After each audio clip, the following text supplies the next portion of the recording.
Hi, my name is Glen Henneberry, and my wife Kathy passed on in October 2015, and we used the Madawaska Valley Hospice Care Service for a couple of years. Catherine, my wife, we call her Kathy, that's what she wanted to be called. She was born and raised in Araya, and then she went to Toronto General Hospital to take her nursing degree. Kathy originally got sick in 2000 when she was diagnosed with leukemia.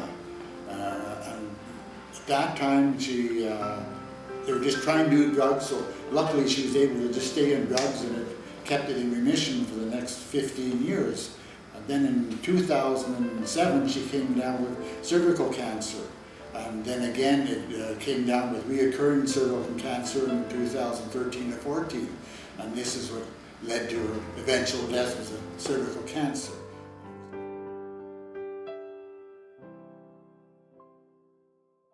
And we used the Madawaska Valley Hospice Care Service for a couple of years. They had the visiting team come in to relieve me whenever I wanted. And basically, I had them in 2 afternoons a week. That allowed me to go and do some shopping and get some groceries. And there was a nice team they had, about 5 people that came in at different times. They were very reliable. As a matter of fact, anytime I needed them, it was just a phone call away.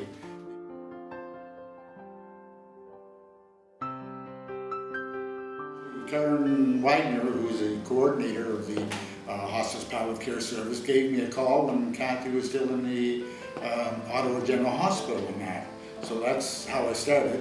And it's a coincidence, because Karen says, "You don't know me?" And I said, "Oh yes, I do." I says, "I can remember meeting you probably 20, 25 years ago in that." She used to be the director of one of the youth camps. So this goes way back at the coincidence, how you meet people, and so then that's when Karen offered her services and told me to give her your number and call anytime or any questions or anything like that. And she would said she would set up a meeting, we get back home, and see what services would be offered. So that's how it all came together, and it really took a load off my shoulders to know that there's somebody coming in that's very qualified and passionate to look after them and reliable. So this was an all bonus for getting her back home and having her last days at home. This Palliative Care Service is one of the great things that help the family out. A lot of people are not aware of the services they operate and how they operate.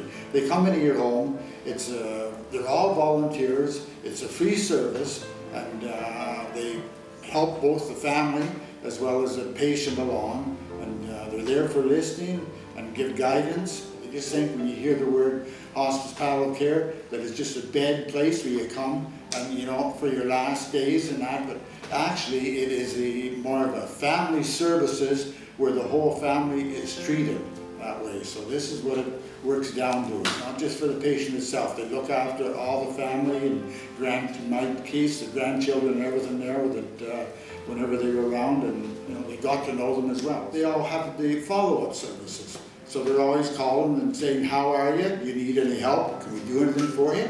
So this is all part of the services.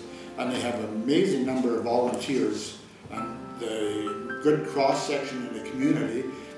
I've known a lot of them before, and they keep running into them in grocery stores and everything else. So